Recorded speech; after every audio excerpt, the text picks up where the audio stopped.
Doctors are now saying that if you're over 60, the daily walk you've relied on for years might actually be keeping you weaker than you realize. Not because walking is bad, but because it's no longer enough to protect what matters most at this stage of life. Your balance system, your bone density, the fast twitch muscle fibers that catch you when you stumble, they all start to disappear around age 60, and a gentle stroll down the block does almost nothing to stop that slide. In some clinical assessments, up to 40% of people over 65 will fall at least once in a given year, and nearly half of those falls happen during what we think of as safe, routine movement, walking included. Here's what they don't tell you. Walking trains only one plane of motion, forward, but life after 60 demands strength in every direction. Sideways when you step off a curb, rotational when you reach for something behind you in the car, vertical when you stand up from a low chair or climb a single step. The movements that actually prevent falls, preserve independence, and keep your nervous system sharp are the ones most people abandon the moment they stop playing sports or chasing grandchildren around the yard. And the science is finally catching up. Research from major rehabilitation centers now shows that targeted, multi-directional movement practice just 10 to 15 minutes a day can rebuild the reflexes and muscle recruitment patterns that vanish with age, often within 3 to 4 weeks. So today, we're breaking down the 3 movements that doctors and physical therapists are quietly prescribing to their own parents, the ones that address the real gaps walking leaves behind. Number 3 is about rebuilding your body's ability to move sideways and catch itself before a stumble becomes a fall.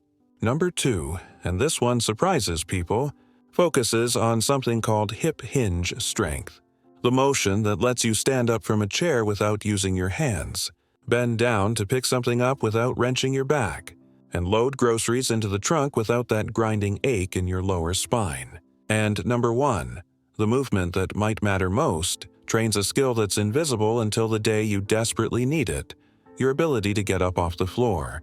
Because if you can't do that confidently and safely, every fall becomes a catastrophic event, and the fear of falling starts to shrink your world long before anything actually happens. Before we go further, drop a comment below and let me know. Where are you watching from, and are you still able to get up off the floor without using furniture or a wall? Just curious how many of us have quietly lost that skill without realizing it. All right, let's start with number 3. Movement number 3 is the lateral step with weight shift, and it's the single best thing you can do to wake up the stabilizer muscles that keep you upright when life throws you off balance. Here's why it matters. Walking moves you forward in a straight line. Your feet stay under your hips, your weight transfers heel to toe, and your inner thigh muscles, the ones responsible for side-to-side stability, barely fire at all. Over time, they weaken. Your ankles stiffen. Your brain stops rehearsing the pattern of shifting weight laterally, and suddenly a slippery patch on the sidewalk or an uneven surface in a parking lot becomes a real threat. The lateral step retrains all of that. It teaches your hips to load and unload dynamically. It forces your ankles to stabilize in a range they've forgotten, and it reminds your nervous system how to react in the split second before a stumble turns into a fall. Evidence from fall prevention programs run at major medical centers suggests that adding just 2 sets of lateral stepping into a daily routine can improve what researchers call dynamic balance, the ability to stay stable while moving by measurable margins in as little as 4 weeks. And the results show up in real life. People report feeling steadier on stairs, more confident on gravel or grass, less worried about ice in the winter. Margaret was 71, a retired school librarian who loved her morning walks but had started gripping her husband's arm every time the sidewalk looked uneven. She told me she felt like her legs didn't know what to do if she had to step to the side quickly. We added the lateral step protocol 3 times a week. Within 3 weeks, she stopped reaching for support. Within 6, she was walking on hiking trails again, something she'd quietly given up 2 years earlier. Here's how to do it safely. Stand next to a countertop or the back of a sturdy chair, something you can touch lightly for balance if you need it, but not something you're leaning on. Start with your feet together. Step your right foot directly to the right, about 12 to 18 inches, wider than your hips. As you step, shift your weight fully onto that right leg. Feel your hip load. Pause for 1 full second. Then bring your left foot over to meet the right and shift your weight back to center. That's 1 rep. Do 8 to 10 steps moving right, then reverse and do 8 to 10 moving left. 2 sets each direction. You should feel your outer hip and inner thigh working. If you don't, widen the step slightly or slow down the weight shift. 3 keys. First, keep your toes pointing straight ahead. Don't let your feet turn out. That's cheating, and it lets your knee do work your hip should be doing. Second, don't bounce. This is a controlled weight shift, not a hop. And third, if you feel unsteady at first, keep one hand lightly on the counter the entire time. As you get stronger, use just one fingertip, then try it with your arms out to the sides for balance, and eventually, no support at all. You can do this every day, morning and evening if you want. It takes 3 minutes. Some people do it while the coffee brews. Others do it during commercial breaks. Doesn't matter when, just make it automatic. One more thing. If you want to progress this movement after a few weeks, add a very small resistance band around your thighs, just above the knees. Not tight, just enough tension that you feel your hips working a little harder. Or, if bands aren't your thing, simply pause for 3 seconds on the loaded leg instead of 1. That extended hold forces your stabilizers to work overtime, and the carryover to real-world balance is immediate. Now, here's the kicker. Lateral stepping is something most people do maybe twice a year, getting out of a crowded booth at a restaurant or squeezing past someone in a narrow hallway. But your body needs to practice it constantly, because the system that keeps you stable sideways is the same system that catches you when you trip. And if it's asleep, you're one slip away from a very different conversation. Which brings us to number 2. The movement that doesn't look like much but might be the most important thing you do for your spine and your independence over the next decade. Movement number 2 is the sit to stand, but done the way almost no one over 60 does it anymore, without using your hands.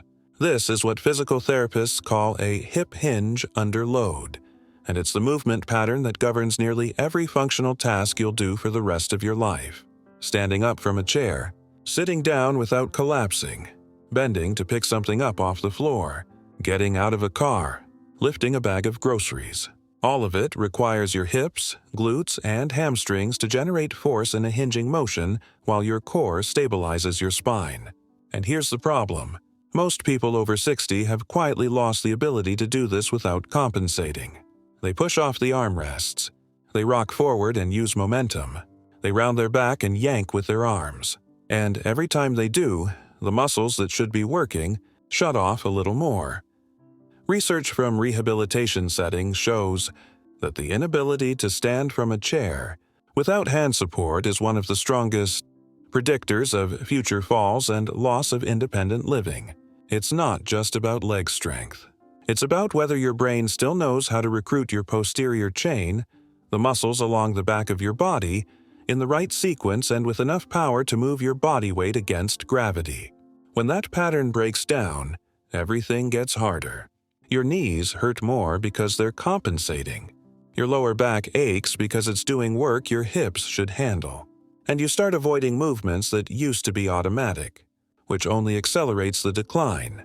Tom was 68, a former high school coach who noticed he was always bracing himself on the armrests to get out of his recliner. He laughed it off as getting older, but his wife noticed he was also struggling to get up from the grandkids' floor after playing with them, and he'd started making excuses to avoid it. We worked on sit to stand without hands 3 times a week. The first week was rough. He could barely do 3 reps, but by week 4, he was doing sets of 10, and he told me the chronic ache in his lower back had disappeared. Turned out his back wasn't the problem. His hips had just stopped doing their job and his spine was paying the price. Here's the protocol. Find a sturdy chair with no arms, or sit on the edge of a chair and don't let yourself touch the armrests. Your feet should be flat on the floor, hip-width apart, and pulled back slightly so they're under your knees, not out in front of you. Cross your arms over your chest or hold them straight out in front of you for balance. Now, lean your torso forward from the hips, not by rounding your back, but by tilting your whole upper body forward as one unit.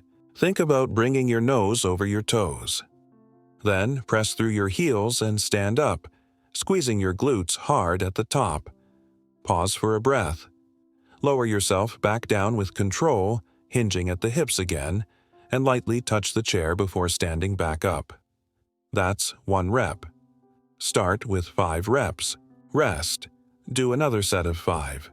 If 5 is too hard, use a higher chair or place a firm cushion on the seat to raise the height.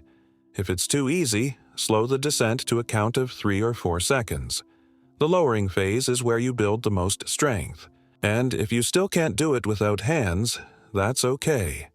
Use one hand lightly on a countertop beside you, just enough to assist, and work toward using less and less support each week.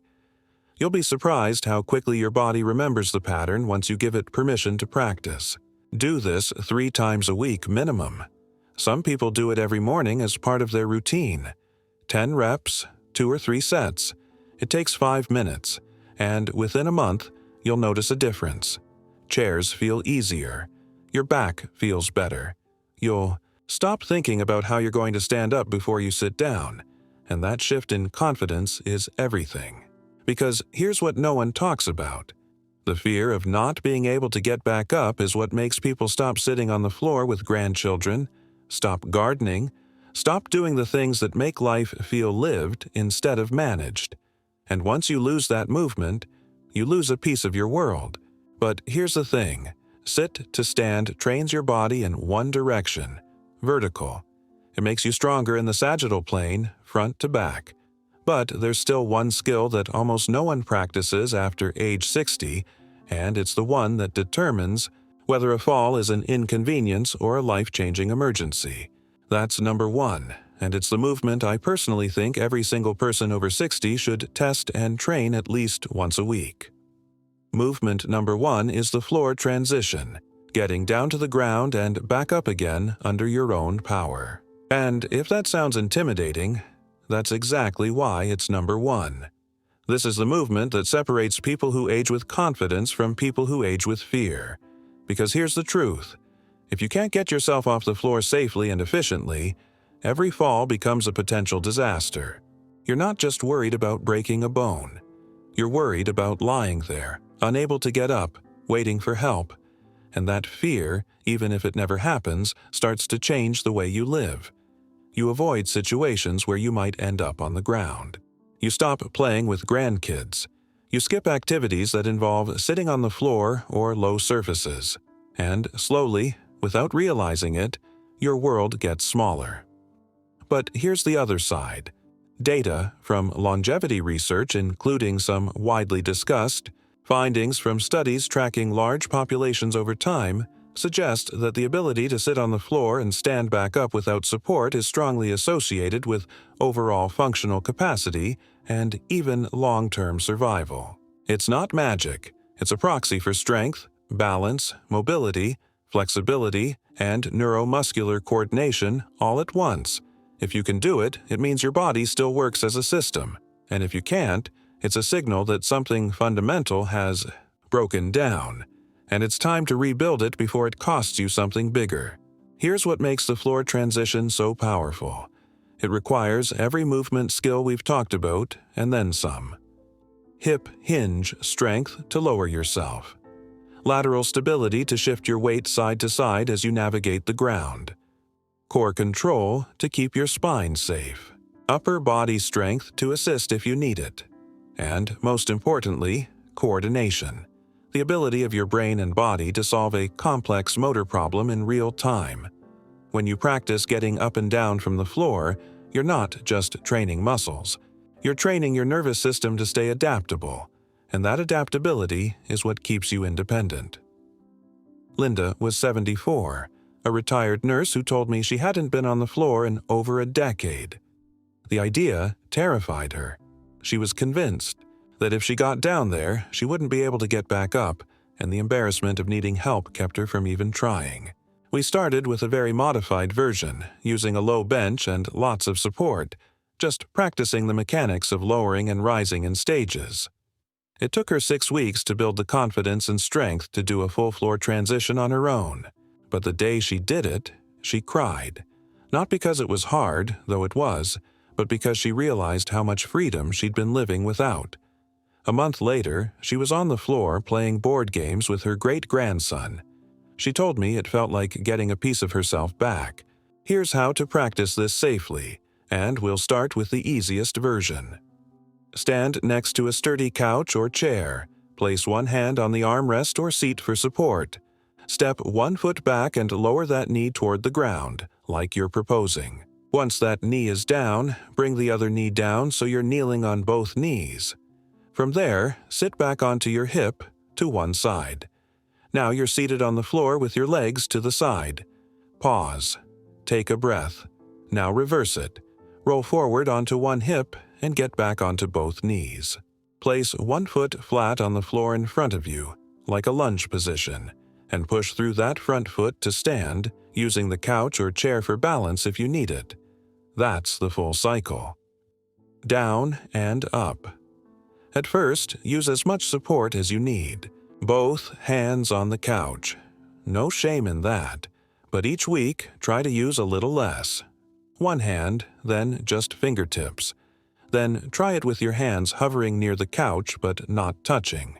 And eventually, practice it in the middle of the room with nothing nearby. The goal is not to do it perfectly. The goal is to practice the skill so your body remembers it, and your brain stops treating it like a crisis. 3 safety notes. First, if you have any knee issues, place a folded towel or cushion under your knees when you're in the kneeling position. That little bit of padding makes a huge difference. Second, don't rush. This is not a speed drill. Take your time on the way down and especially on the way up. And third, if getting onto your knees is too uncomfortable or risky, start with just the sitting part. Practice lowering yourself from standing to sitting on a very low stool or step, then standing back up. Build the strength there first, and the full floor transition will come. How often should you practice this? Start with once or twice a week. As you get more comfortable, you can do it daily if you want. Some people make it a morning ritual. Get up, make coffee, get down on the floor, and back up. 2 minutes. Others do it in the evening while watching television. Doesn't matter when.